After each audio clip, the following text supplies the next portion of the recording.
Spiderman does whatever a spider can. Spins a web any size, catches thieves just like flies. Look out, here comes the Spider-Man. Welcome to the Stuff and Things Podcast. Your home for all stuff related to your favorite things in entertainment. Now, here are your hosts.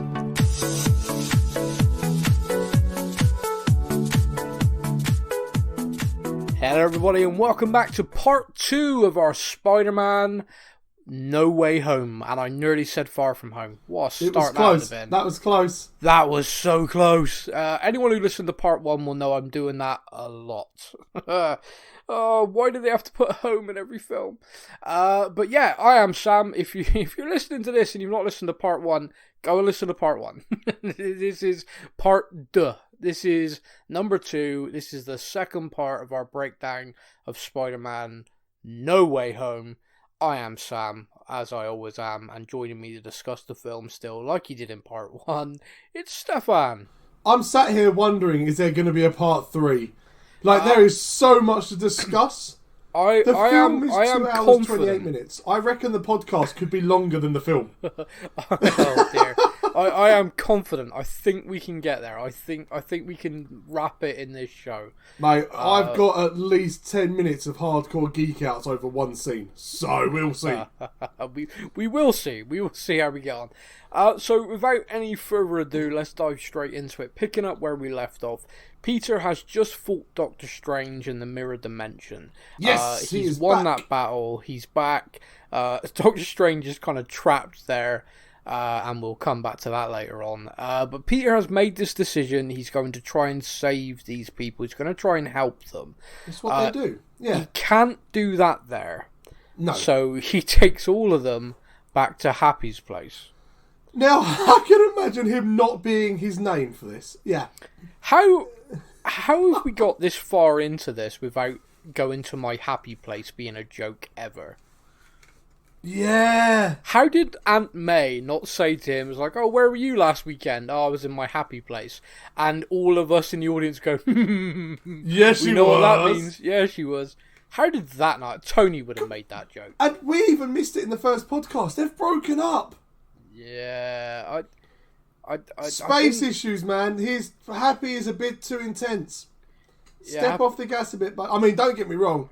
Aunt May is a gorgeous, wonderful, caring, lovely lady. I can understand, but calm it down, Happy. Calm it down. Yeah, Happy's always kind of very all in kind of guy. Yeah, he's like, it's my kind of guy. That's what I'm like. I do think it's worth highlighting, by the way, just how much of a crappy time Happy's having. Like, literally, his best friend in the whole world has died, and then his girlfriend dumps him. Yeah, he's not having a good 6 months. No, he's had better times. Yeah. One of the things that came out after the film had aired was an Instagram post from the young actress who plays Morgan Stark. And the Instagram post was very interesting because she said how much she enjoyed going to the premiere, even though they cut her scene. Now, this blows my mind. So, I've got a question for you. Yeah, buddy? Where do you think could have been a scene, and who with? I reckon it was a case of her and Happy. Yeah. And Happy just saying, look, I'm going to be away for a couple of days. Yeah. Got some stuff to sort out. And then the next scene is them turning up at Happy Hogan's house. Him, May and Peter all arriving there. Yeah. Because he's going undercover and it's kind of like, hey, Morgan, I know your dad said I'd look after you and I'm going to look after you. Yeah. But for the next few days, I might be a bit AWOL. I had kind of just loads of ideas. And they ranged from very emotional, which is I always wanted to see Peter and Morgan have a conversation. Yeah, I think Yeah. For all the reasons. That is... Morgan is his child, and Peter looked at Tony like a father figure, so yeah. And you gotta remember, Tony literally saved all those people for Peter. He said no. He was not going to build that machine. He was not going to do the time heist. He wasn't going to be involved. He had retired. He was living his best life with Pepper, with Morgan. He was not going there. And then he saw that picture of Peter, and that was it. He then couldn't let it go. Yeah. And that... Peter's the reason that Morgan doesn't have a dad. So there's a lot to unpack, potentially a scene between those two. Very emotional. I can't work out if they're going to like each other or not. So that, yeah, exactly. So that to me is kind of like one end of my million of ideas to the emotional end, all the way up to the very comical end of quite literally Happy taking her through a drive-through for a cheeseburger. Yeah. Whilst he gets a phone call from like Peter or something to say, "Hey, I'm going to your place," and he goes, "Yeah, okay, Peter, just let yourself in. I'll be there soon." And then he puts the phone down, and he's literally in a drive-through with Morgan getting her a cheeseburger. So like something completely throwaway, but something that everyone in the cinema would have gone, "It's Tony's door." Like, I hope when the films come out for release and stuff that they'll have deleted scenes like they all do. They will, yeah. They will. That'd be cool if that's in there. It will be, I'm sure of it. Of course, one of the sad things about the Marvel-Sony arrangement is the fact that Sony get to put them on whatever platform they like, and they're not going to be on Disney+. Having all of the MCU films on there without Spider-Man really is like a constant thorn. And I'd imagine it's a constant thorn for them as well. I did see something the other day which made me laugh, which is basically the negotiations had gone on for ages and stuff like that, and then when they finally did the deal they were going to make the films together, there were high-level talks at Disney about actually just trying to buy Sony. Which, when you think about how Disney operate, shouldn't shock anybody. No. But thanks to Spider-Man and the success of these 3 films, they got no chance. Yeah, they now can't afford it. They literally no chance. Man, that would have changed the PlayStation 6, wouldn't it? It's now the Disney Station 6. Disney Station 1, yeah. Yeah, the D1. Oh, hang on, that really works. Someone should... No, I mean, it would have just been Sony Pictures, obviously, not Sony. But anyway. Moving on, then. We're back in the room, back in the film. Peter wants to save all of these people, and he's going about it in a kind of way of... practical. It's logical. Logical, if I do this, and I do this, and I'm able to help people. And the first person, and... I don't want to say easy, like I'm trying to really bat this away, but the easiest save is to Doc Ock. Yep. It's the kind of, with the technology I have at my disposal, I am able to stop this thing from messing with your brain. Yeah. And he does do it. He just does the microchip and, Yeah. And now, I don't know about you, but I think before you went to watch this film, you rewatched the old films, didn't you? Yes, I did. I watched all of them leading up to. That's smart, man. That was smart. Yeah. I didn't. Go on. You didn't. I knew them. I remember them. I've seen them. So I kind of went into it without having that fresh in my mind.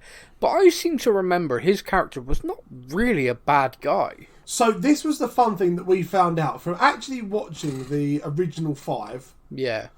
We worked it out that actually Doc Ock died a hero. He saved everyone. Yeah. Sacrificed himself. Yeah. The Lizard, when the Lizard died, he was very remorseful. Yeah. Sandman was very remorseful at the end. Electro, not so much. No. Green Goblin, not so much.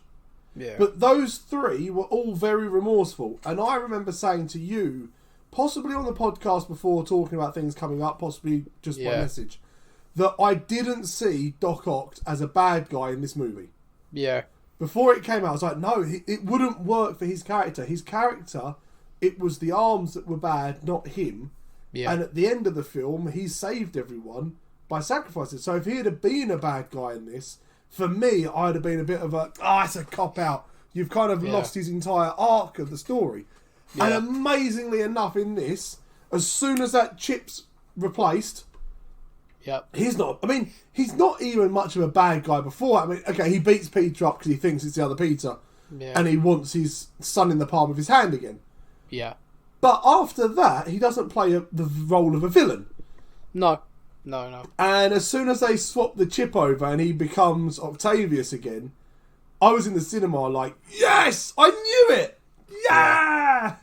And he does. Yeah. He goes on to play kind of like a sidekick almost, a helper for them. He does. Yeah. I mean, it's great. I mean, it's kind of the problem. I say it's the problem. He had a very fixable problem. Yes. The machine, Peter can fix machines. Yep. He had a fixable problem in the sense of you change this microchip and the guy will be him again. Yeah. And he can make the decisions and control the arms, not the other way around. Yep. The problem with Osborn, Green Goblin, is his mental. It's in his head. The guy, you're not fixing that. I don't see, there's a way to fix that. Like the others, like the mutation, the lizard, the Electro, the different things. There are sort of practical things you can do to bring them back to humanity. Yeah. But Osborn is human. He's just mad. They're kind of treating it in this almost like a sort of virusy sort of thing. So therefore, you inject a cure, it kills off the virus, and therefore, almost like a parasite, I guess they're using it as.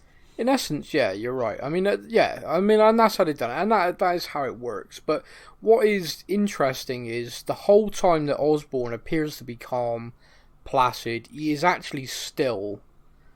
It's still in there. He's still villain. Watching. Yeah, he's actually doing things because one of the things I mentioned in the part one of this podcast, I mentioned about the strength of the Spidey sense. Yep.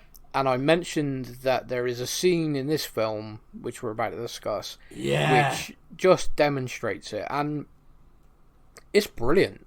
I mean, I don't think they've ever done this as well in a Spider-Man film or any kind of content. Oh, I make you right there. Yeah, they've never explored it to this level. Like, we had it on Infinity War was the first time with the hair standing up on his arm. Yeah. And everyone kind of went, oh, Spidey sense, that's awesome. Okay, great. And then we had it earlier in this movie. We kind of had it, and it's been mentioned in the previous two movies, the Spidey tingle and stuff. Peter Tingle. Yeah. Peter Tingle and all that lot. And then in this film, we've already had it once with the wavy lines and the Spidey sense when he's in his out-of-body experience. Yeah. But we have never had it to the level of Peter can literally feel that someone is... I can't even work out kind of what it was that set him off. Is it someone's having bad thoughts, or does he actually sense the goblin himself? I think he's actually sensed bad. Just basically, he can sense bad vibes. Evil. Yeah, he can sense like something bad is happening. So everyone there, and he's surrounded, because what's interesting, he's surrounded by basically 5 villains. We know that Doc Ock has been kind of cured at this point, but he's surrounded by... So when he's sensing it, he doesn't know which one it is. And even Electro, at this point, Electro is sat there having the electricity drawn out of him, but not all of the electricity, because obviously, nervous system and the brain, and I don't know why I'm explaining electrics to you. I love that line. As a throwaway line, that was awesome. There's so much in the dialogue that's brilliant. Yeah. But it's the moment of kind of like all the background gets dulled down and you're just literally zeroed in on his face. You're zeroed in on Peter, and he's wandering around, and you can tell he's trying to work out. He can sense it. He can sense that someone's bad. He can sense that someone's about to do something evil, but he doesn't know which one. Yeah. And then he clocks who it is, webs them up, and straight away the guy boom, changes. Just a phenomenal actor, this guy anyway. And his performance in this, for me, reminds me a little bit of Heath Ledger's Joker in the Batman Dark Knight trilogy. Okay. That kind of maniacal, because he plays that timid Norman Osborn. I've been pulled into this reality. I just don't know what's going on. I was trying to find my building, Oscorp, and I was trying to find my son. He just really, and he plays that, but then on a dime. Literally, his facial expressions change. Yeah, that's all acting. That's all. That guy has developed 2 separate personalities for the same character and just dials it in. And it is incredible. Didn't you find as well, it's like his whole facial expression, everything changes, the way he talks changes. Did you not find that you felt tense? Yeah. Like, so, saying that, things have actually come out from the actors that are in the movie. Okay. And Tom Holland, Zendaya, wait, I'm going to scroll and get his name because I unfortunately forget it every time and I feel bad about this every time. Well, say his... Yeah. Jacob Button. They've all come out and said that Willem Dafoe scared the life out of them on set because he would go from the laughing, joking Willem Dafoe off the camera, but as soon as he had to get into that mindset of the Goblin, they've all come out in interviews and gone, no, it was creepy as hell. Like, because his whole persona and everything went into that. It's so impressive. If that's not the sign of an amazing actor, then I don't know what is. Yeah, When even your castmates are like, oh, no. When he knew he was filming a scene as the Goblin, everyone stayed away from him for half hour because he was creepy as hell to go around. Yeah. I'm like, that's incredible. It's like, I watched, me and you talked about this actually, the Graham Norton show, the chat show. And there was an actress on there who actually, funnily enough, was there promoting something completely different, but she's in Loki. Yep. She plays... Renslayer. Renslayer, the in TVA Loki. kind of person, yeah. And she talked about when she's filming multiple projects at the same time, she uses different perfumes, scents, for each character. So she's like, I was playing like someone who worked with citrus fruit and stuff like that, so I found this really orangey scent. So when I smell that, it triggers all the memory. It triggers the kind of the character that I've created for it. And they're all sat there going, that's amazing! I know. That was and I was making it. Tom Holland was literally sat there and Zendaya going, wow, that's incredible. Zendaya pretending to take notes down, like I'm remembering this. Yeah, you remember it perfectly. But the funny thing was, like, I remember watching it, I was just thinking, that is so clever because they do, like, anyone knows, you smell something, like you smell something you've not smelled in years, the memory of that will go bang to the front of your head straight away. Like, I had it really recently and it was kind of like quite a sad thing, but it's lovely at the same time. A lady served me in a shop and she was wearing the same perfume as my gran used to wear. I have not smelt that since my gran passed away in like 5, 6, 7 years ago. Do you think that my brain could do anything but just think about my gran? Yeah, it just takes you straight back to the scent. Yeah. And so I remember watching that interview thinking, wow, that's so clever. And you're talking about Willem Dafoe. You just know that guy and some of the best actors just have triggers that they are going to have in place to go right back into it. And he's not played the part for a long time. No. How much do you think they loved getting the opportunity to kind of wrap up their characters, if you like? Well, again, from interviews and stuff beforehand, Willem Dafoe only agreed to take the part if he was allowed to do the majority of his own stunts, because he did not feel that he would get the full arc of the character to finish his story if it was CGI and stuntmen. Yeah, so he desperately wanted to finish the Goblin story, but it had to be him that did it. No, I love that. I saw a thing with Jamie Foxx. It was in a print media, so I read it, and it was him basically just saying that he doesn't like touching things, like I've done that. Because he kind of looks at that as like, I did that, it didn't really work.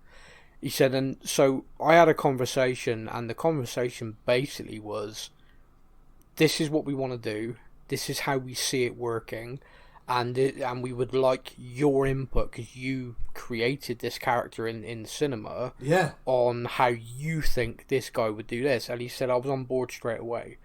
He said, I went into the meeting as a courtesy, like, I'm never doing this, but these are nice people, maybe I could work with them in the future, Yeah, I could do something else, I'm sure. Yeah. And they just laid this out of this kind of scenario. And one of the funny thing was as well, he talks about one of his kids who's like a massive Marvel fan and is like obsessed with Iron Man, and he got Robert Downey Jr. to come to his birthday party and stuff as a kid as Iron Man. That was it. Yeah, I see that. Yeah. And he talks about that, and he talked about how the worst thing was that he knew he was going to be in this film, and he literally couldn't tell anyone. He's like, because if I told my kids, or I told my partner, I told anybody, within 5 minutes TMZ would have had it. He said they cannot keep secrets. And he was like, so I literally had to go to work on other film sets, other stuff, other projects, and disguise myself to leave that set to go to film my scenes and then come back, so then I left the correct set. So anybody who was following me would have seen me arrive at the film that I'm supposed to be on, watch me work, see me go in and see me leave that at the end of the day, where in reality I probably only had one scene there, and then I went and did like 5 or 6 scenes at a different lot. That's amazing, isn't it? Can you just imagine that? That was their life for probably a good year or two. I'm kind of... Whenever I read things like that, there's a big takeaway for me is like the sacrifice. Like, thank you. Like, comes to me like straight away. It's like a massive thank you. Like, when I get hyped up for a film and everything like that, one of the things is obviously I want to have the surprises. I want to have all of that. Yeah. And in the modern world we're in, we often see leaks, we often see things, and to me it's kind of like, okay, well, I've seen these things. I don't know that yet, because of course, as much as for every genuine leak out there, there's people who just say, oh, I've seen this, and my Doc second Ock is cousin's going to put on the Spider-Man mask and become the Octo Spider. No, he's not. Yeah, but it's been leaked. It might be true. Yeah, it might be true, because I said it myself, and my third cousin twice removed knows the cleaner for one of them. Yeah, alright, mate. But with this, I just think to myself, thank you so much, because that is such a pain in the ass thing they've had to do. Yeah. To keep it under wraps, to keep it secret. I mean, think about poor Andrew Garfield. He was promoting another film whilst the promotion for Spider-Man was going on, which meant that poor guy was getting hammered constantly about, are you in the new Spider film? And he literally had to lie. And he got to the point where he was almost getting aggressive in his defense, and like to the point that I was buying it. I was thinking, well, he can't be in it. No way would he double down this hard that, like, I'm not. Yeah, people stop asking me. He did an interview with Jimmy Fallon on the Late Show or the Tonight Show, which he does in America, and I've seen the clip for that a few times. Yeah. And he is so convincing. Yeah, he is. So convincing that you watch and you go, well, we know you're going to be in it. There's so many leaks out there. Someone's leaked a photo. Yeah. There's a leak of a scene of you miming something dressed, and it's obviously correct. But at what point do you think that Garfield himself was sat there going, I don't even know if I'm in this movie anymore? I think that he has said after, I mean, he's talked about how they went to watch the film, him and Toby went to watch it together. Baseball caps and face masks. Yeah, they went in and they managed to watch the whole film and no one knew they were there. Which, to be honest with you, makes me laugh, because so many people at different times have said, wow, MCU character disguise, put a baseball cap on, like that'll ever work. And I'm like, well, clearly it bloody does. Yeah. Clearly, that really does. Can you imagine being the guy that you're sat next to these two in a theatre? Yeah. And the whole time you're like, it does look a bit like... That guy's got Toby's eyes. Like, it looks a little... And then you watch a TikTok or an interview and you go, holy crap, it was them. Yeah. One of my favourite stories of stuff like this is horrible, but it's funny. Is Hayden Christensen went to watch Revenge of the Sith in the cinema, okay? Yeah. And he'd done all the press tour and everything like that, and he was in England, he was in London, and he decided not to go to, like, he'd been to the premiere and all these different things. He just wanted to go into a cinema with real fans and experience it with real fans. Yeah. So he disguised himself a bit and everything, and he went in there, and he sat next to a father and a son. Mm-hmm. And so for him, he's like, listening to the son, ask a couple of questions, the father, say a few things. And he gets to the end of the film where he's basically in the Vader suit. Yep. And the son turns to the dad and goes, do you think that's Anakin in the suit? And he says, well, it'd be an actor, but it won't be the same actor. Of course, now Hayden Christensen knows he did get to wear the suit, and he's like really quite passionate about that. He wanted to wear the damn suit. So he turns to the guy and says, oh, I think it is actually the actor who's in it. Right? Yeah. And apparently the guy says, apparently the guy's like, I don't know who you are, but I'm talking to my son. And like goes back talking to his son, so he doesn't say anything. Anyway, the film ends, the lights come up, and Hayden Christian stands up, takes off whatever hat he was wearing or whatever it is, and just goes, well, I can confirm I definitely was in the suit, and walked off. Oh, I mean, he's literally sat next to him the whole thing, and then he's tried to like sort of get involved in their conversation at the end. Obviously, just really excited to have a moment with these people, and the guy's like, "Do you mind?" Shut up. Okay. Yeah. But anyway, so we digress massively here. I told you it's gonna be a 3-parter. We keep doing this. Yes, we digress massively. Spidey, Green Goblin, he's basically set something to explode. Yeah. And that happens, and the villains kind of escape. Not escape's the wrong word, but kind of they all lose faith in being saved. If that makes sense. Electro now has his hands on an arc reactor. I mean, that's just hell, isn't it? Goblin kind of gives this speech where if you were a hero giving that speech, it would be motivational. With a villain giving that speech, it's damn terrifying. Like, it is. We are gods. We don't get things taken away. We take what we want and all that sort of thing. And it's like, if you were a hero who's speaking like that, like, say it was Thor, for example, and he was speaking with Loki like, no, we're gods. We don't have these things taken away. We take what we need. You'd be like, yeah! When Goblin does it, you sit there going, oh, it's all about to go so wrong so quick. God! And then Matt Dillon rips the bit off his chest to stop the electros, and he takes the arc reactor, and Lizard reappears shouting about the consequences, and you're like, all of a sudden, this movie has just gone from Tom Holland's Peter Parker trying to save the world to, oh, it's just gone sideways quick. It has gone sideways so fast. Of course, it's all about decisions and consequences. And we talked in part 1 of this podcast, the decision he makes to go against Doctor Strange, to fight Strange, to then try and help these people, is a decision he makes with all the best intentions in the world, all the kind of intentions of doing good. So my question to you, really, again, just sort of finishing up the discussion about that, knowing what's about to happen and what we're about to discuss, do you think his decision was naive? And do you think, after the events of this film, let's say we're now a year on, 2 years on, a similar things happen, would he choose to do the same thing again? I think he would, purely based on what happens in the rest of this film. Okay. I think his judgment is swayed slightly. Yeah. He doesn't make that original decision without Aunt May's input. Yeah. I think if Aunt May hasn't told him that, is this for you or for them? What are you doing this for? Yeah. I think he lets Doctor Strange press the button, they all go. Yeah. Because of Aunt May trying to see the good in everyone and trying to make sure that Peter sees the good in everyone. Yeah. He makes the choices he does in this film. And I think because of that, if it was to happen again, because of the influence that Aunt May has over him, I think that's now something where he'd be like, no, I've got to do it. I've got to prove the good. Let's take this on. I've avoided it long enough, but we need to discuss it. I was going to make a horrible joke at you not being able to avoid it enough, but we'll move on. It kind of, there's an explosion. So let's talk about it. He sets off an explosion. The building's stays. May's in there. May is very badly hurt and is attacked by Goblin again. By the glider, yeah. Now, did you see a parallel on this by the fact of it's very similar to what Goblin tried to do to the original Peter Parker? Yeah. But obviously Peter in the Spider-Man movies had the tingle, the Spidey sense, jumps over it. Aunt May is just a human. Yeah. No, you're right. And she kind of gets up like she's going to be okay. Yeah.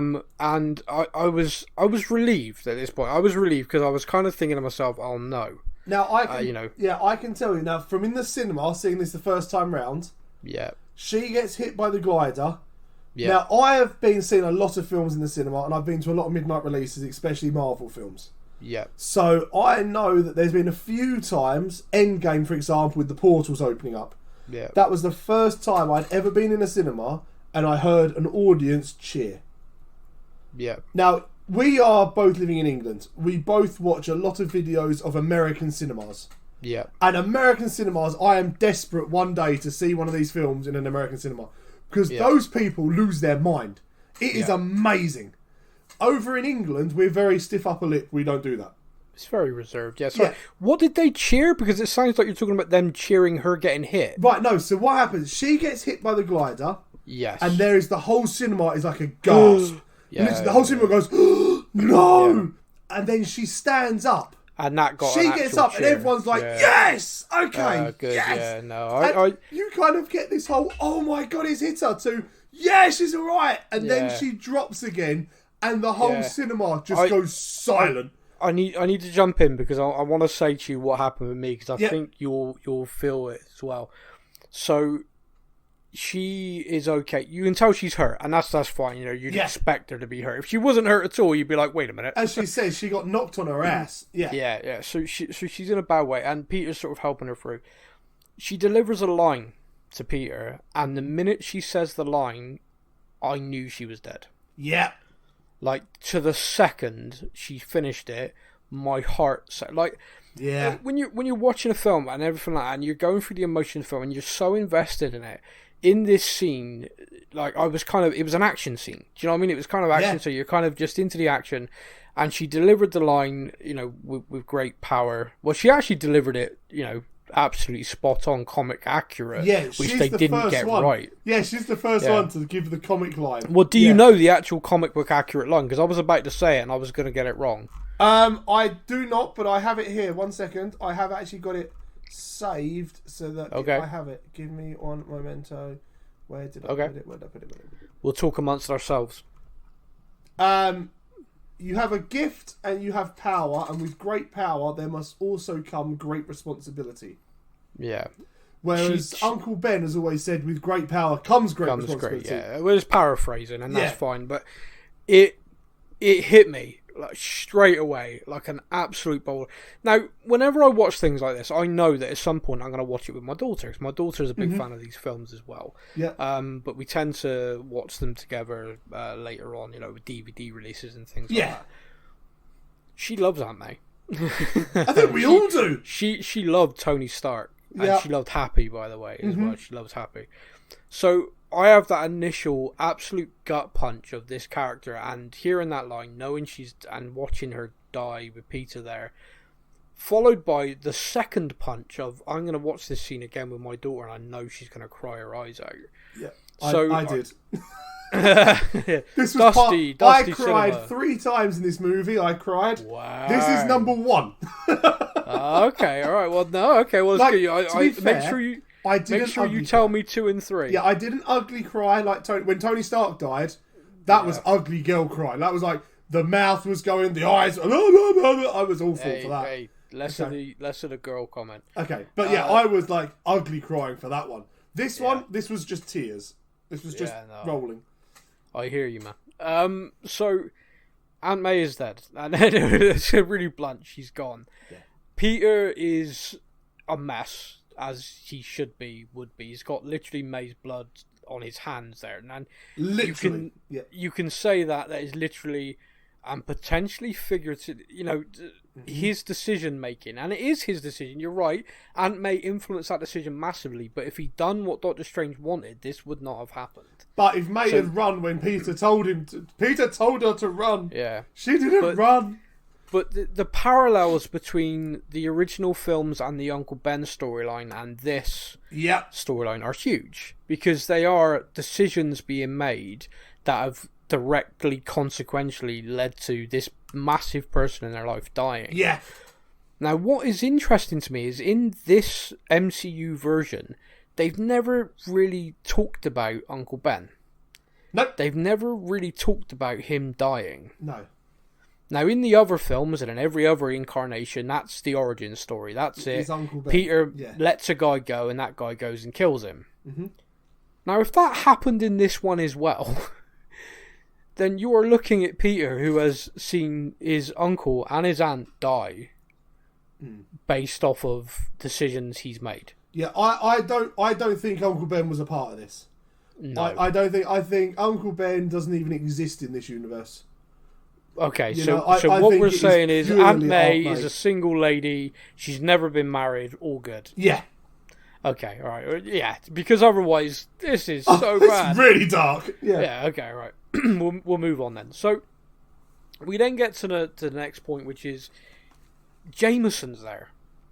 Yes. And again, the vitriol and the venom is the wrong, not talking about the character, I'm talking about the way he's speaking about him.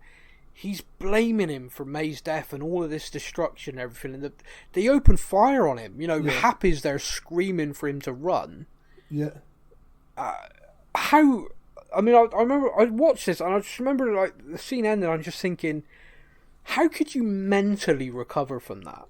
Yeah, it's gonna be. Yeah, that's gonna have a big, very, very big impact on going forward, and we kind of see every next aspect. Yeah, the next big scene we kind of have with Peter kind of does show that very well.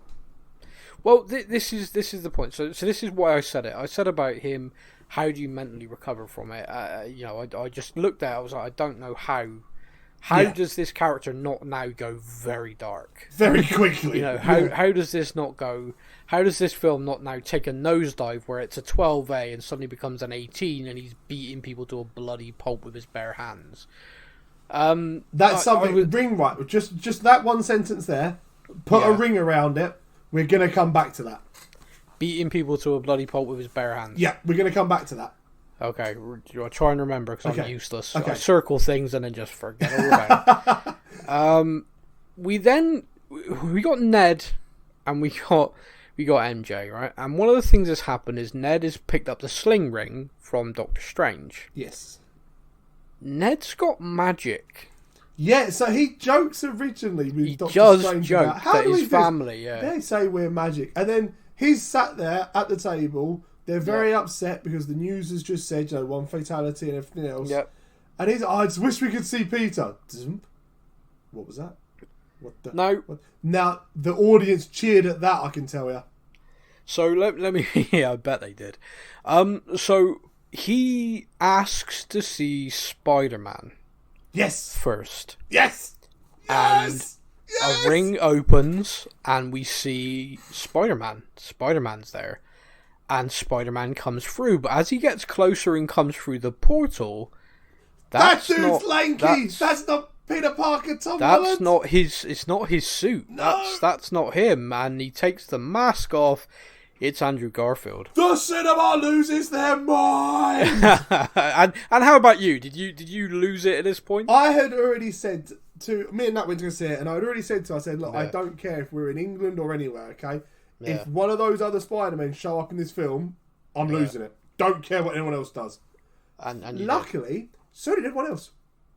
Well, I'm delighted to hear that. because I could have been kicked out of the cinema at that point. Yeah. You could have been asked politely by a very angry British usher, do you mind, sir? This is England.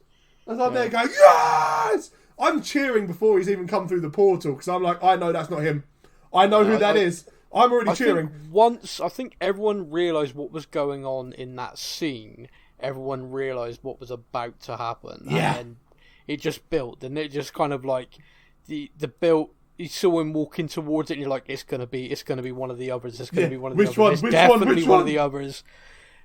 So one of the things I find interesting is he asked to see Spider-Man, and that's where it went. He's wearing the Spidey suit. He comes through, he takes that off, the mask off. They say, you not Peter Parker? He said, yeah, I am. And we have what can only be described as hilarity ensuing, which is MJ basically testing him. Throws a roll at him. You didn't see it. Yeah. Where's your Spidey tingle? Yeah. I have one, just not for bread. Yeah, don't do that again. Throwing bread at me. Don't do it again. But she does. Climb along the ceiling and he just like latches on and just dangles there for a minute. Yeah, and they're this is enough. No, it's not. No, it is. not buying it. I mean, it was brilliant. And then we see him turn. He goes, we got to get our Peter. So he goes, can I see Peter Parker? Oh no, he asked, do we just keep doing this till we find the real one? Yeah, ouch. Yeah. Ouch. Yeah, that was good. The funniest thing about that line, of course, is there's probably a little bit of ouch from the actor there. Whoa, hold on. From this point on in the podcast, by the way, we're going to have to be Andrew, Toby. Yeah. You know what I mean? We can't just keep saying Peter. Spider-Man 1, Spider-Man 2, Spider-Man 3. But what order is it going? We're going to have to first name them the actor names, okay? So Tom, Andrew, Toby. And of course, the portal opens, and a really unassuming, happy-go-lucky looking guy just walks through, and it's Toby. Yeah. He's 45 years old. He is now the oldest person to ever play a Spider-Man incarnation. Good. And he's doing well for himself. He looked, in the scenes in this, in every aspect of it, he looked like a guy who was just delighted to play that character again. Yeah, he's been asked to come back, and he plays this role perfectly because he's the old wise head on it. Yeah, he is. Yeah, he is the one. And he knows. He comes through straight away, and he goes, I've been looking for your friend. Looks at Andrew Garfield. Is that him? That's not him. That's not the one I'm looking for. Yeah. He knows, like, the wisdom and the experience there. He knows straight away something's going on. Wisdom, experience, and he was always a boy genius. I mean, they're all very smart, but he was like a level, wasn't he? Like Tom's character, very smart.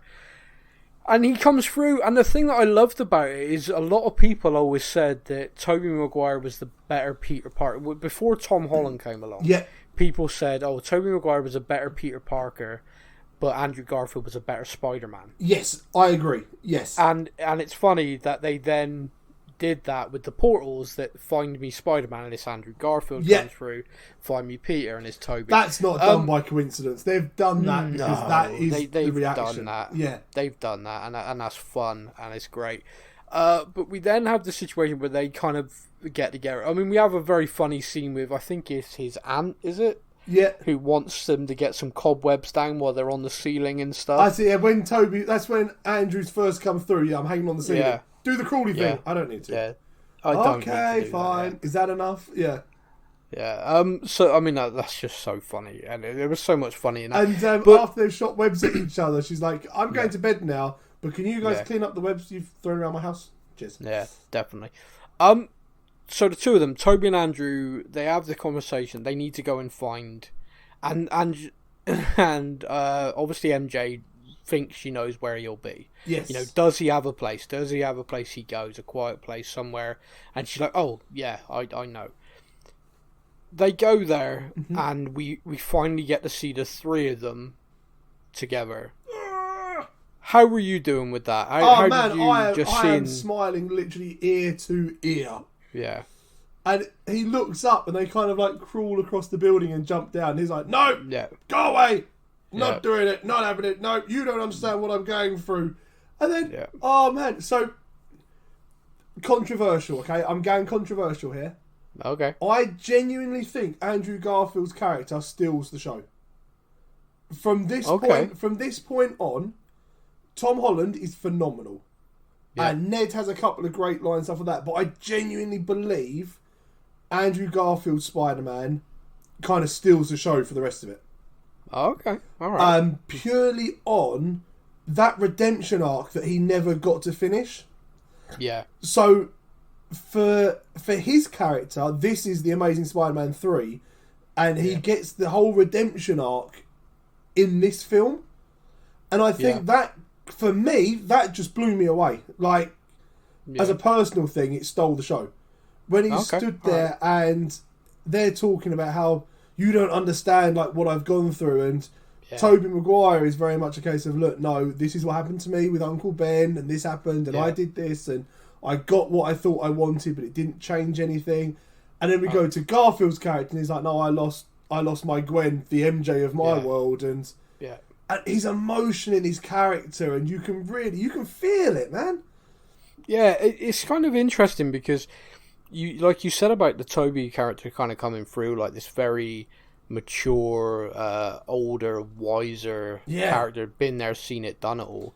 Andrew Garfield's character, for me, although when he arrives is a bit kind of playful, a bit goofy, you also get a sense especially when he discusses that and the raw emotion on his face, he's possibly been in a very dark place. He is the dark version. Like, he admits that he stopped pulling his punches. Mm-hmm. And I believe, I believe that is why the Harry from his universe isn't in this movie. Because I believe he went after him because of the Gwen thing, Yeah. And when he says he stopped pulling the punches, I think he went and murdered him. Well, infinitely possible. And I think that's what, when he does in his speech about going to a dark place and stop pulling the punches and did things that I shouldn't have. And I'm like, yeah, he went full rampage. When, Rhino at the end of the film, Amazing Spider-Man 2 and stuff turns up, and you're like, he didn't just stop him and put him in jail. He probably battered him. Yeah. And this is like a real dark place. So the rest of this movie is kind of Garfield getting out of that dark place, Yeah. And it's amazing. Yeah. Here we go. So I told you I'm going to go off on tangents. I told you. That's okay. That's okay. The three of them, obviously, they got kind of like a gauntlet thrown down to them by these band of villains. Yeah. And the three of them are going to enact Tom's plan of basically curing them, fixing them. Yes. And the three of them, therefore, go to the lab. They're in a lab. They're working together. So it's actually at the university, isn't it? I didn't realise at first. But it's actually at the college. Yeah. There's break in, use their labs, sorted. Yeah, makes sense. I mean, you can't go to Stark anymore. So, no. One of the so something happens here, and I'm going to let you do it. Okay. Go on. What bit? The meme. The meme! Yeah. It's Peter. Yeah. No, Peter Parker. Yeah, Spider-Man. It's all of us. It's all of us. Yeah. And they actually do the pointing at each other. They all point at each other. It's so geeky. It's amazing. It is great. I mean, the minute we kind of heard rumours that there was going to be multiple Spider-Man in this film, if they hadn't recreated that meme in some way, it would have been just such a miss. The meme has been around for years upon years. Long time. Yeah, it's an original cartoon. Comic. It's from a comic book, yeah. And then the comics made it into a cartoon, a part of the original old school stuff, and it's been around forever. But as soon as they were kind of mentioned it might have the three of them, everyone was like, it's going to happen. It has to happen, in the back of your brain, you're like, it's not going to happen because it's a meme thing. It's not. They're not going to. They did it! Yeah, it was insane. Yeah, no, it's brilliant. I love that. It was great, and they kind of develop all their fixes, if you like, for the villains. They've kind of got it together, their plan, and they go. In essence, it's at the new Statue of Liberty, new and improved Statue of Liberty. The Statue of Liberty is being given Captain America's shield. Yeah, that's kind of awesome in itself. Yeah, that's kind of crazy. You hear about it in Hawkeye as well, the Disney Plus show. They mention about the redesigning of it. Yeah. Yeah. So we go and it's there. That's the setting for the kind of like the final battle. Yep. The three of them can't really get on the same page, and they get together as like a bit of a conflab to try and talk about it. Whoa, we've got to stop. We've got to pause it there.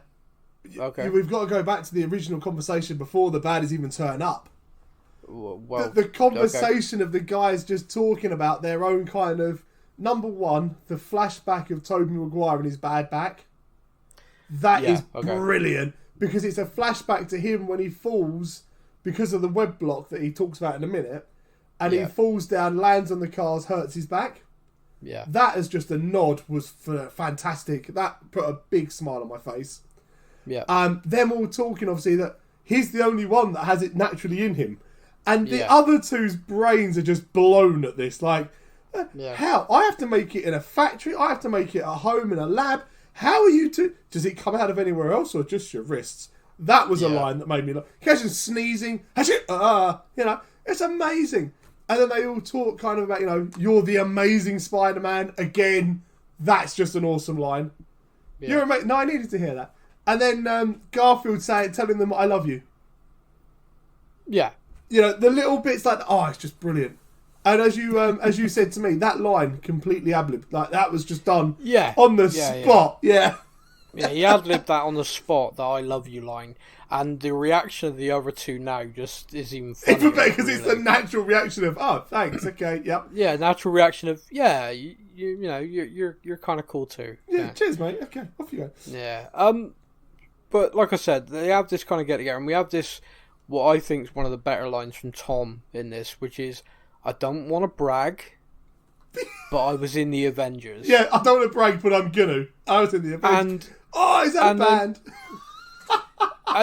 was that a band? Were you in a band? And it's the way that to him that was the coolest thing that he could have said. Like, were you in a band? That's awesome. Yeah, they've already discussed the fact that two of them have fought aliens, and Andrew Garfield didn't get to fight an alien yet, which is very sad. Yeah. Earth's mightiest heroes, and they're like, and he's like, you didn't have the Avengers, and they're looking at him like, dude, we got no idea what you're talking about. No idea, mate. No idea what you're on about. He's like, Earth's mightiest heroes? Like, no. He's like, but anyway, forget that. It just means we got to work together and we got to go after him. And they're like, okay, we got to take him down one at a time. Up until this point, they've webbed one of each other in the face.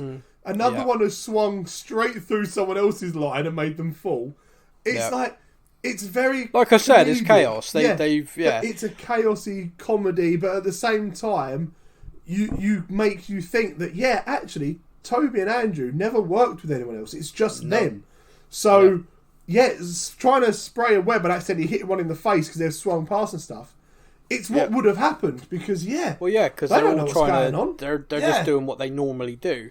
So they have this conversation, and that leads to then, I think, probably the scene that made you geek out the most. Mm-hmm.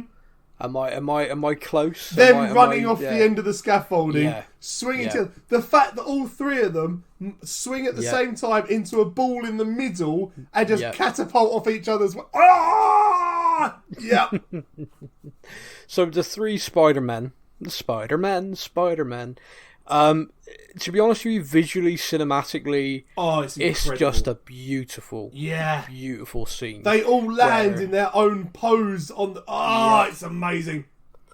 Absolutely stunning. Like, really absolutely stunning.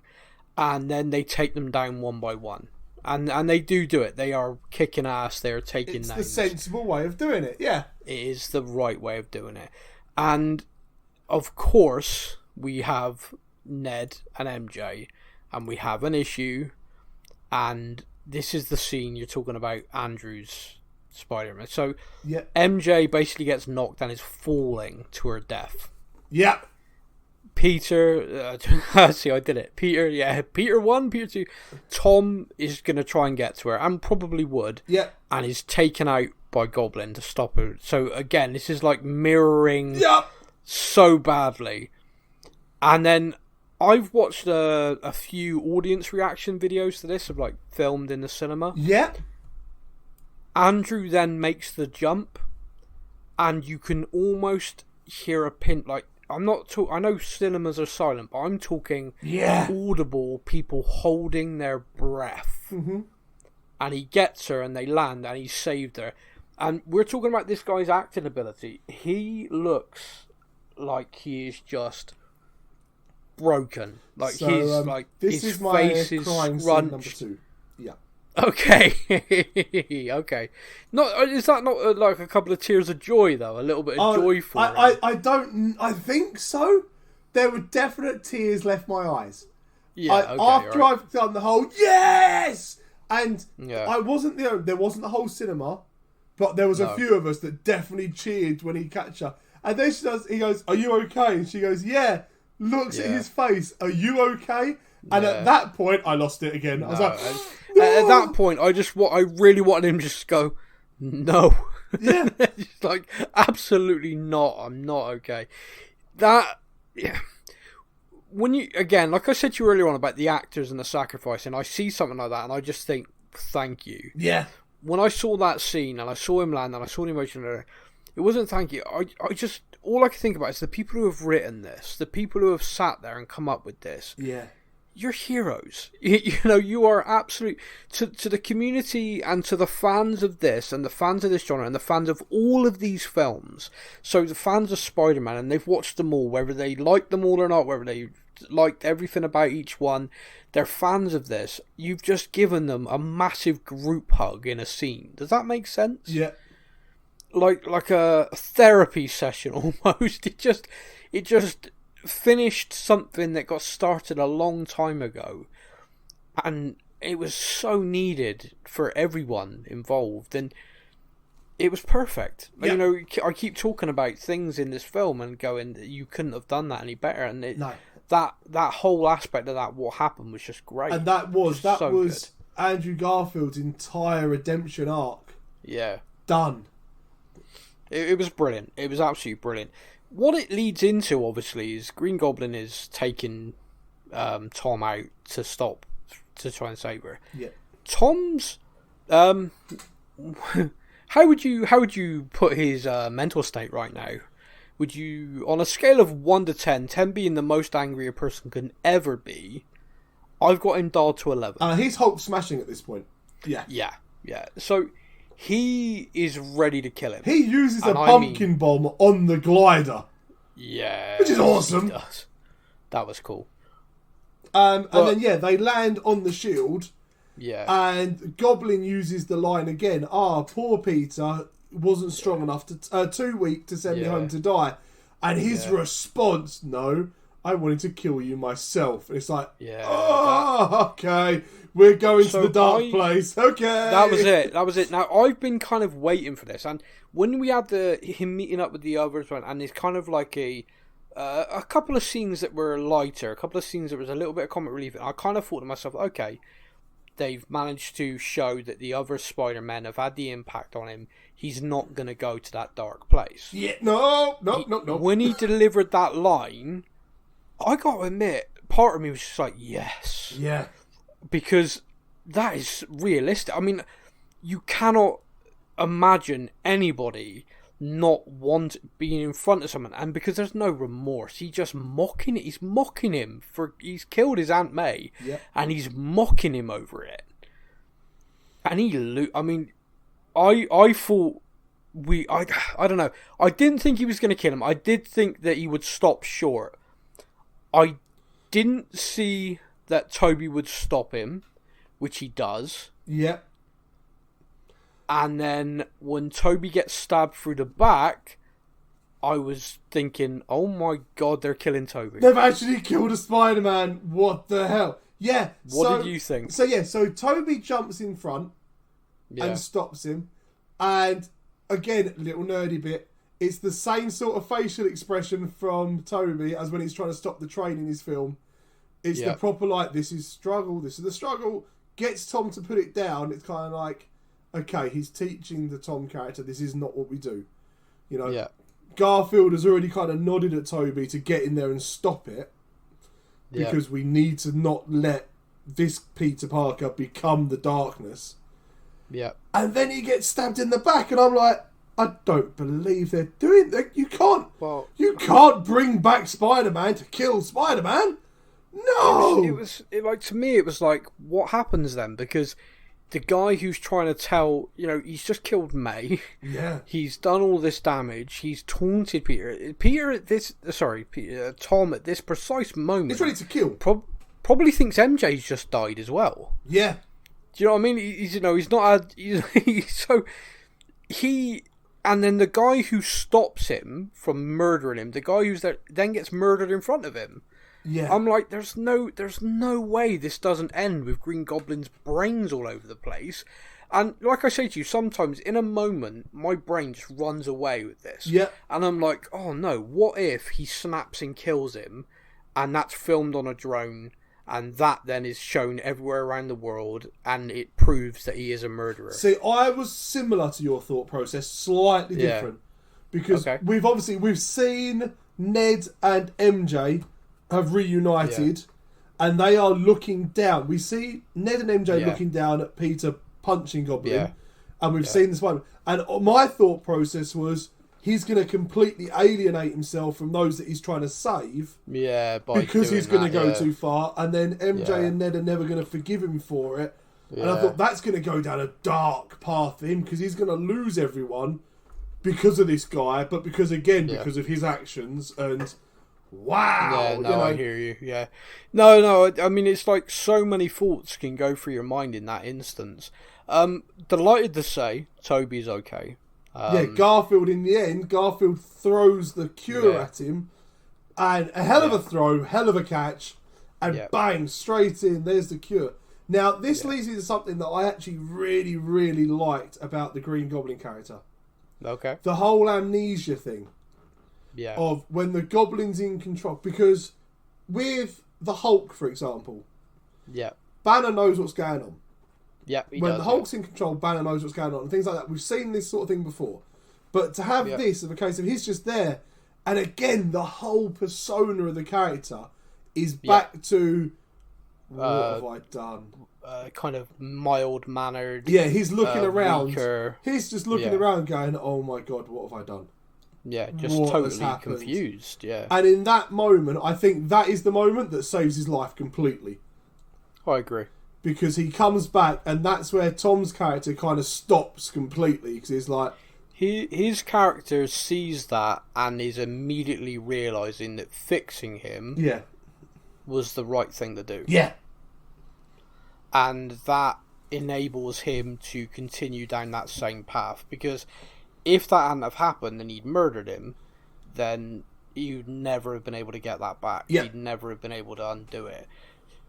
Like I said, and I said it a minute ago, it's kind of like perfect the way they've done it. And the two Spider-Men coming into it wasn't a gimmick. They actually played a massive part in the film. Even things like, we skipped them very quickly because we were going through this scene, but Doc Ock and Tobey Maguire's reunion. That was beautiful. You've all grown up. How are you doing? You know, trying to do better from the film. From the film, that was fantastic. And Garfield and Max Dillon's character, their reunion. Fun fact for you: I'm still looking to confirm this is 100% true. Okay. But everything I've read makes me believe it is true. Okay. But the Sandman and the Lizard. Yeah. Their live action, no longer CGI'd, is actually the parts from their original Spider-Man films because they couldn't get to set due to the pandemic and everything else. Yep. 100% true. That is true. That 100% true, yeah. Because first time I watched the film and he turns back from the Sandman to Flint, and I was like, because then I just watched those films before and I was like, that's a really cool take because they've made that look almost identical to. Wait a minute, it is identical. Yeah. Yeah, no, it is, and but it still works. Like they've done it well enough that you haven't just sat there and gone, reuse the footage. You're so into it that you're like, that works. Okay. Yeah. No, completely agree with you. Completely agree. In amongst all of the chaos and everything, Doctor Strange reappears. Yeah, after 12 hours of falling over the Grand Canyon. We get my other big laugh out loud moment, which is he says, "I've been dangling over the Grand Canyon for 12 hours." That is just a throwback to Loki. I've been falling for 30 minutes. Yes. And I've seen the meme loads of that's how it feels, which cracks me up. Yeah. But yeah, so he reappears, and what I find funny about this is obviously he then looks at what Peter's done. He doesn't know about everything that's gone on in the Rizzy, but he looks at like what Peter's done with the cure, and he's kind of. I think he's kind of impressed. He's taken aback. He's like, whoa. Yeah. Because he's appeared. He's going to go slam that button and send them all back. And then he watches Connors turn back to Connors from the lizard and stuff. And he's like, wow, okay. Yeah. Damn, this worked. Yeah, was I wrong or not? I feel like he was a bit like Tony, really. I think Tony was impressed by him and then proud of him. Yeah. And I think Strange was just kind of like, wow, kid, this is what we should all be. Yeah. This is you are better. Yeah. Yeah. This is where I should have been. If I'd helped, maybe this would have gone better. Yeah. We then have the multiverse breaking through. Yeah. The multiverse breaking through was perfect cinematic trailer visuals. Yeah. And we then have the situation where he has to try and stop that, and he's going to cast a spell. And the only way he can do it, or the only way that he thinks he can do it and it's going to work, is if he literally erases Peter Parker. Yeah, and it's the fact that it's Peter's idea, and Doctor Strange's like, no, I'm not doing it. Not happening. No. Yeah. Will it work? Well, of course it would work, but I'm not doing it. Yeah. It's the only way. And you're looking up, you're getting the shots of them in the sky and stuff. How many characters did you recognise? To be honest with you, mate, none. Yeah. First time I watched it, I was like, that's really cool. Second time I watched it, I was like, oh, look, Scorpion and Rhino. Yeah, no, I've seen it once, and I think, like I said, I could watch this film loads Yeah. of times and each time find something new. Yeah. But no, But it's the fact that it's Peter's idea as well. Like, the whole point of this is the film went bad because Peter wanted to change the spell and stuff. And now he's like, no, now I'm the one telling you, you have to do this. This isn't even forgetting that Peter Parker is Spider-Man. This is erasing Peter Parker. Yeah. So you literally had the initial spell cause this, and now this one is going to just erase him from everybody's minds. Yeah, and that was, that's a heart tug moment, isn't it? It's awful, man. Yeah. It's actually, because he's kind of saying goodbye. I mean, he says goodbye to the other two Spider-Men. Yep. And they're going back to their own, Doc Ock and people like that kind of as well. But fun thing for MJ, you as well. So you were talking quickly about, we were saying about how Andrew Garfield ad-libbed the line, "I love you guys." Yeah. The hug, and I couldn't do it without you, was Tom Holland ad-libbed that as well. He's very good with that, by the way. He's done some stuff and other things that it's like, oh wow, kid. Yeah.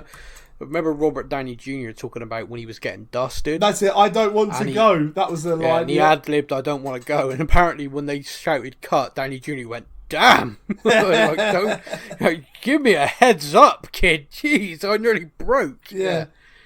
But yeah, so the MJ, it was tough. It was kind of tough thinking about this, and my mind again is racing. With like, well, what happens now? Is this it? Is this Spider-Man done for the MCU? Yeah. My mind's kind of like racing with, well, what happens? And then we go into these kind of aftermath scenes. Yeah. The scene like where he goes to visit Aunt May's gravestone. Oh yeah. Now they're very clever edit on this because you can't see. It says 20 white rose. Very clever. Yeah, but it also doesn't say beloved aunt on it. So this is crime scene number 3. And Happy shows up, and Happy don't know who he is. Yeah, that's what made me cry. These are two people that need each other more than they've ever needed each other in their entire lives. Yep. And they don't know. Well, he knows who Happy is, but Happy doesn't have like. How'd you know her? Through Spider-Man? Yeah, same. Yeah. And I mean, that was heartbreaking, wasn't it? Yeah, he talks about he lost his best friend before that, and this feels exactly the same. And that's when the tears started rolling. And man, I was like, that is so tough. He's lost everyone. Yeah. He goes to visit MJ, and he sees Ned, and they don't know him. And they've got into MIT, and he's like, she's still wearing his necklace, though. Well, I was going to mention that. There is hope. I was going to mention that she is still wearing the Black Dahlia necklace. So where in the hell does she think she got that from? Yeah, and it's still smashed up. There's only like one leaf left on it. But yeah, she's still got that. So there's still hope.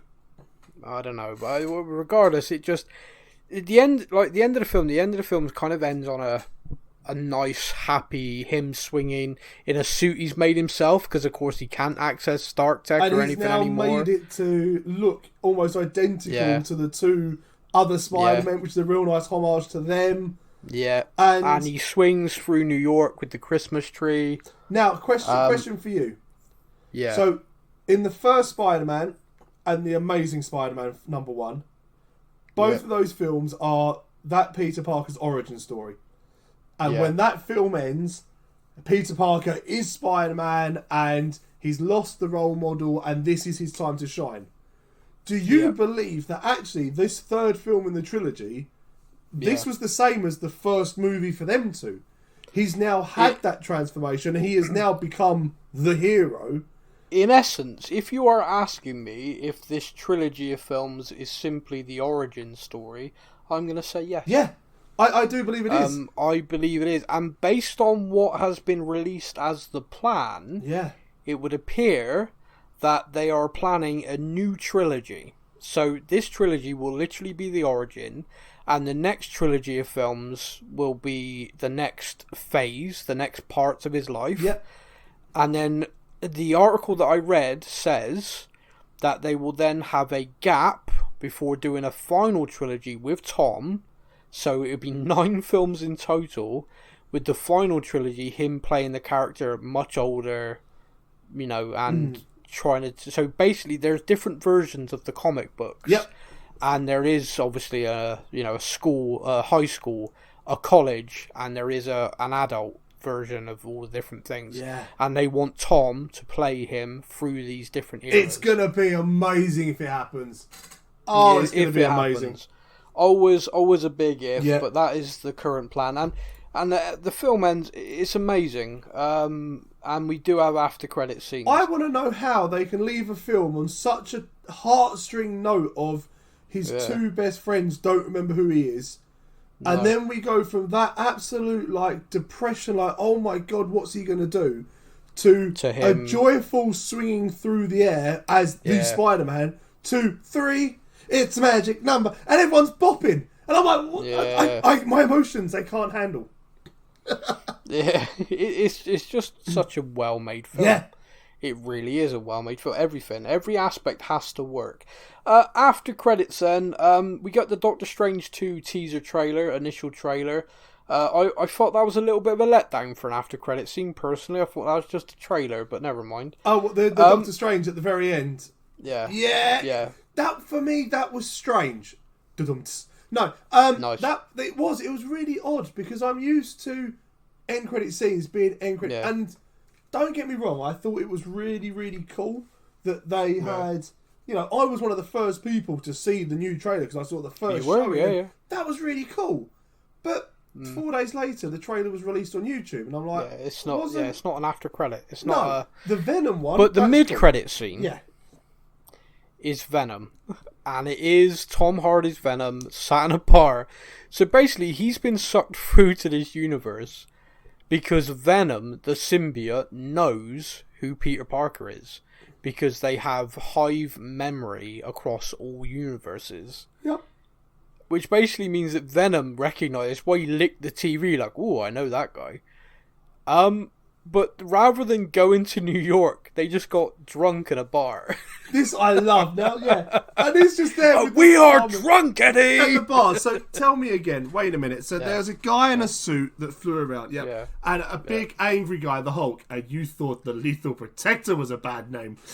Yeah, I know. The whole scene is basically the fact that the Sinister Six should have been in the movie, but one of the characters got drunk. He got drunk instead. He got shit-faced at a bar. Amazing. I loved that. It really, really made me laugh. And it ends with him being sucked back through, because obviously Doctor Strange is then cast out spell to send and he's so annoyed that he's got sent. No, not it. But he leaves part of the symbiote remains. So Venom, part of the symbiote Venom, is in the MCU. Now in the comics, this happens. And its Flash becomes Agent Anti-Venom. Yeah. Whether they're going to go down that route or not, I don't know. No clue. No clue to what could happen here. But the last thing to talk about then before we wrap this up, because it's been a two-parter it is, and we could do more, but this is the last thing I want to discuss. Ned. The actor who played Ned has put on and gone through what can only be described as quite an incredible physical transformation. He's done that himself. He's not done that for a role. He's just done He wanted a lifestyle change. But one of the things that a lot of people have looked at since he has made that change is he really now could play a more he could play a villain in this thing going forward. Yeah. And I think they teased it in But this he film. promised not to. Exactly, that's what they teased. But did you... Because I watched the film, heard that, laughed, funny line, and someone, though, did a TikTok of it, and you actually see, in this scene, Toby and Andrew do not find that funny. No, they both just kind of look at him and... Well, Garfield kind of taps him on the shoulder afterwards, as if to go, well done, bro. Yeah. But, they both have kind of gone through that horrible thing. Yeah, and they both just shoot him this look as he says it, like, whoa, close to home. Yeah. Talking of Ned, did you get a feeling of kind of almost feeling sorry for Ned throughout the film? Like, the whole way through the film, Tom Holland is very much on MJ. And even at the end when they're saying goodbye to each other, and he's got to say goodbye to his friends, he does the handshake thing, he does the hug with Ned, but the whole thing is very much MJ, MJ, MJ. And that's where I was kind of like, oh, that could be... Is that going to be the moment where he feels like he's been kind of like almost undermined and forgotten about? Is that going to be something that could lead to it? Mate, yeah, I think you're onto something there, because I was looking at it quite literal in terms of his character now has that kind of the magic ability. Yeah. You know, he's discovered that. I think it's worth asking the question though, will he remember he's got that? Because if he could remember it, then there's no doubt Ned would be exploring it and messing with it, trying to get better. Would he remember that he's met Doctor Strange and then go back to try and find out more? Or it's yeah, there's a lot of questions there, and that's great. The fact that we're so open with that, there's so many things we're going to wonder about. I mean, are they basically this classmate of theirs is vanished, so everyone, no one can remember it. Does this spell erase pictures? Does it erase video of him? You know, does it erase all the stuff? Everyone remembers Spider-Man, so everyone remembers Spider-Man, but no one's going to remember that Spider-Man went to their school. So therefore, did the battle that we've just seen in that film happen? Yeah. Because they remember that it was Spider-Man that fought them all and saved the day. Yeah. However, without them knowing it was Peter Parker, then that battle doesn't happen. Exactly. So it's an interesting thing. Some questions around. There you go. That's throwing some shapes. But just focusing on Ned, then, like you said, there is a real route they could go where Ned becomes a villain in this. Is it the Hobgob? Yeah. I don't want them to, because I love Ned. Yeah, I hope they don't. That is one thing. Like, there's a rumor going around about the Ironheart series. Yeah. Because Ironheart starts as a young girl at MIT who's a genius who develops into and builds her own suit and becomes Ironheart. Yeah. Ned and MJ are now at MIT. Yeah. What a fantastic way to tie that Disney Plus show into the MCU movies. Of course, yeah. And let Ned carry on being the fun, geeky sidekick. I really hope they don't turn Ned in, because if we lose Ned because, well, he's going to die because everyone dies fighting Spider-Man, I would be gutted at that. I'd be gutted. I also love the fact that he's his friend, but of course he's not his friend now. It is so messed up. It is so messed up, because he's not going to know who he is. But Ned for me is just such a lovable guy. Yeah. I'd find it tough for that transition to happen. Maybe me finding it tough means it's good cinema. Maybe as an actor he really wants to do it because it's going to be fun for him. And all of that's valid, but yeah, I don't want to see it. It doesn't mean I won't enjoy it. Do you know what I mean? It's kind of like, if I was choosing, I'd choose not to. I think it's been done. The first Spider-Man film did that. The second Spider-Man film did that. The comics did it, you know, and I know you're just pulling from the source material to do it, but maybe we don't need it. Maybe we don't need one of his close friends becoming the villain. Maybe it can be a friend he makes in the next 3 films, you know, someone new. I don't know. Yeah, I'm happy. I'm happy for it to be a brand new person. We don't need it to be this guy. Yeah, but anyway, that's my final thoughts on everything. So this has been a 2-part show. It could have been 3, but we are stopping now. I want to say a massive thank you to everybody who's listened. You can always get in touch with us. So if you've listened to this and you spotted things, you've got theories you want to discuss, please do get in touch, because we love that. We genuinely do. You can find us on TikTok. You can find us on YouTube. You can find us on Facebook, Twitter, Instagram. I'm fairly confident I send this show out via carrier pigeon now as well. So anywhere you look, you'll find us. A massive thank you again for listening. I hope you've really enjoyed this.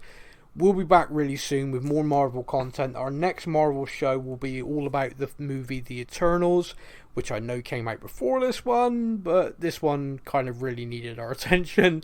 But yeah, so The Eternals is next. Disney Plus slate content for 2022 is all there, but they haven't confirmed dates yet. Rumor is they might be swapping things around. There's a rumor that She-Hulk, originally going to be first this year, might be swapped with Moon Knight.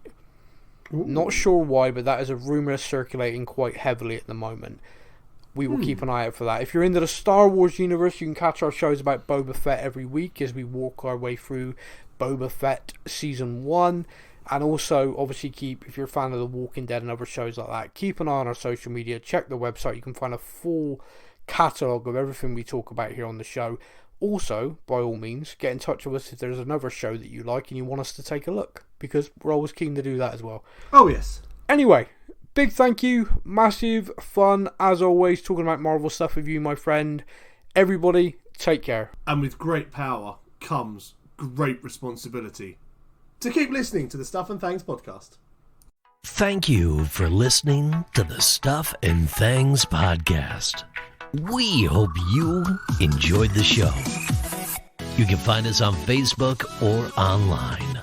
Simply search the Stuff and Things podcast to join in our conversation every week.